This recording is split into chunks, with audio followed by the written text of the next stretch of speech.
ಸ್ಯಾಂಡಲ್ವುಡ್ನಲ್ಲಿ ಮತ್ತೆ ಮಾತಿನ ಮಿಂಚು ಗುಡುಗಿದೆ. ಕನಕಪುರ ಶ್ರೀನಿವಾಸ್ ಶುರು ಮಾಡಿದ ಕಾಂಟ್ರವರ್ಸಿಗೆ ಜೋಗಿ ಪ್ರೇಮ್ ಎಪಿ ಅರ್ಜುನ್ ಕಿಡಿಕಾರಿದ ಬೆನ್ನಲ್ಲೇ ಇದೀಗ ಕಿಚ್ಚ ಸುದೀಪ್ ಕೂಡ ಸಿಹಿ ಮಧ್ಯೆ ಮೆಣಸಿನಕಾಯಿ ಹಾಕಿದಂತೆ ಖಡಕ್ ಸಂದೇಶ ರವಾನಿಸಿದ್ದಾರೆ.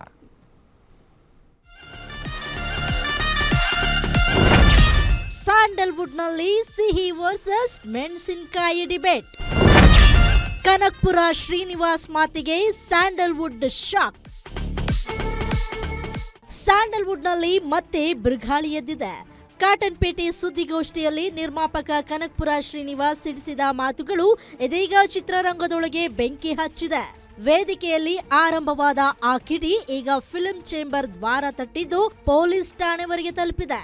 ಡಿಕೆ ಶಿವಕುಮಾರ್, ಧ್ರುವ ಸರ್ಜಾ, ಜೋಗಿ ಪ್ರೇಮ್, ಎಪಿ ಅರ್ಜುನ್, ಪುನೀತ್ ರಾಜ್ಕುಮಾರ್ ಹಲವರ ಹೆಸರುಗಳನ್ನ ಉಲ್ಲೇಖಿಸಿ ಅಸಮಾಧಾನ ಹೊರಹಾಕಿದ ಶ್ರೀನಿವಾಸ್ ಅವರ ಹೇಳಿಕೆಗಳು ಈಗ ದೊಡ್ಡ ವಿವಾದದ ರೂಪ ಪಡೆದುಕೊಂಡಿವೆ. ಈ ಮಾತುಗಳಿಗೆ ಮೊದಲು ಕಿಡಿಕಾರಿದವರು ನಿರ್ದೇಶಕ ಜೋಗಿ ಪ್ರೇಮ್. ನೇರವಾಗಿ ಕಾನೂನು ಹಾದಿ ಹಿಡಿದು ಫಿಲ್ಮ್ ಚೇಂಬರ್ ಹಾಗೂ ಪೊಲೀಸರಿಗೆ ದೂರು ನೀಡಿದ್ದಾರೆ. ಚಿತ್ರರಂಗದ ಗೌರವಕ್ಕೆ ಧಕ್ಕೆ ಎಂದು ಪ್ರೇಮ್ ತೀವ್ರ ಆಕ್ರೋಶ ವ್ಯಕ್ತಪಡಿಸಿದ್ದಾರೆ. ಇದರ ಬೆನ್ನಲ್ಲೇ ಎಪಿ ಅರ್ಜುನ್ ಕೂಡ ಖಡಕ್ ರಿಯಾಕ್ಷನ್ ಕೊಟ್ಟಿದ್ದು, ನಾವು ಮಂಡ್ಯದವರು, ಅಗತ್ಯ ಬಂದ್ರೆ ಮಾತನಾಡಲು ನಮಗೆ ಬರುತ್ತೆ ಎಂದು ಸವಾಲ್ ಹಾಕಿದ್ದಾರೆ. ಹೀಗಾಗಿ ಈ ವಿವಾದ ಕೇವಲ ಮಾತಿನ ಯುದ್ಧವಾಗಿರದೆ ಅಹಂಕಾರದ ಘರ್ಷಣೆಯಾಗಿ ಮಾರ್ಪಟ್ಟಿದೆ.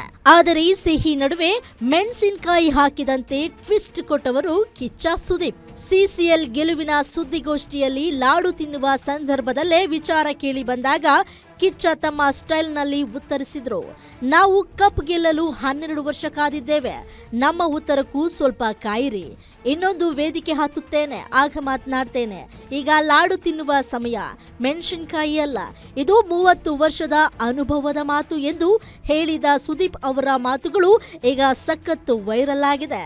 ಸಿಹಿ ಮಾತಿನೊಳಗೆ ಹೊಕ್ಕಿರುವ ಕಹಿ ಸೂಚನೆ ಯಾರ ಕಡೆ ಎಂಬ ಚರ್ಚೆ ಜೋರಾಗಿದೆ. ಒಂದು ಸಂದರ್ಭ, ಈಗ ಫಾರ್ ಎಕ್ಸಾಂಪಲ್ ನಿಮಗೆ ಒಂದು ಲಾಡು ಕೊಟ್ಟೆ ಅನ್ಕೊಳ್ಳಿ, ಅರ್ಧ ಲಾಡು ತಿಂದಿರ್ತೀರಾ, ಪಕ್ಕದ ಕಡೆ ಒಂದು ಮೆಣಸಿನಕಾಯಿ ಕೊಟ್ಟೆ ಅನ್ಕೊಳ್ಳಿ, ಏನ್ ಮಾಡ್ತೀರಾ? 2 ನಾನೇ ಕೊಟ್ಟಿರೋದು. ಏನ್ ಮಾಡಬೇಕು? ಈ ಸಿಹಿಯಾದ ಸಂದರ್ಭದಲ್ಲಿ ಮೆಣಸಿನಕಾಯಿ ಹಾಕಿ ಅಲ್ಲ, ಒಂದು ಮಾತು ಹೇಳ್ತೀನಿ ಕೇಳಿ, ಬೇಡಮ್ಮ.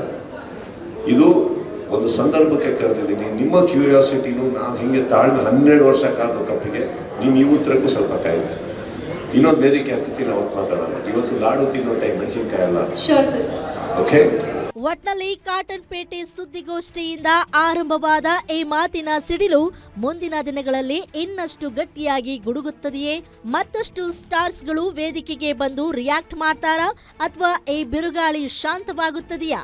ಸ್ಯಾಂಡಲ್ವುಡ್ ಈಗ ಕಾದು ನೋಡ್ತಾ ಇರೋದೊಂದೇ, ಸಿಹಿಯ ನಂತರ ಬರುವ ಮೆಣಸಿನಕಾಯಿಯ ರುಚಿ ಎಷ್ಟು ತೀವ್ರವಾಗಿರಲಿದೆ ಎಂಬುದು.